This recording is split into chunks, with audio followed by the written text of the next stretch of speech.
मलिक साहब, ये जो 10 मुतालबात हैं जमात इस्लामी के, आपकी नज़र में, आपकी जमात की नज़र में ये कितने प्रैक्टिकल हैं?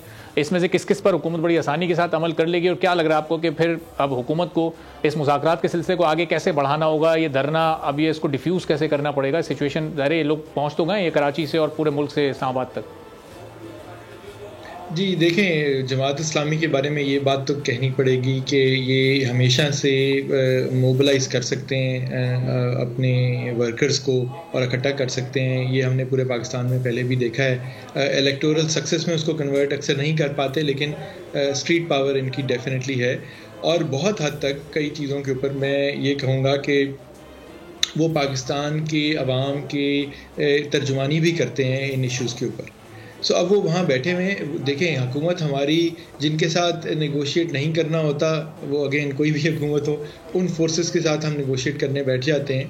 तो यहाँ तो एक आपकी पुरानी एक बड़ी सियासी जमात है जिन्होंने एक ख़ास तौर पे हमने कराची में देखा कि उन्होंने किस किस्म की अब सियासत में तब्दीली भी लेके आए हैं।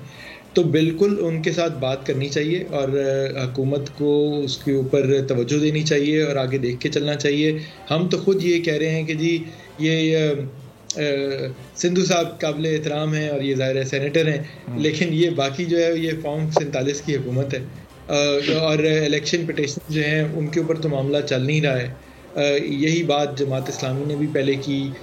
इन्होंने जो इस तरह के मुतालबात हैं, मामलात हैं, उनके ऊपर बिल्कुल बात करनी भी चाहिए, होनी भी चाहिए। बात तो सबके साथ होनी चाहिए। अब पाकिस्तान तहरीक इंसाफ तो बाकायदा पार्टी के तौर पर सुप्रीम कोर्ट के फैसले के बाद पार्लियामान का हिस्सा है, नेशनल असेंबली और प्रोविंशियल असेंबलीज में मौजूद है।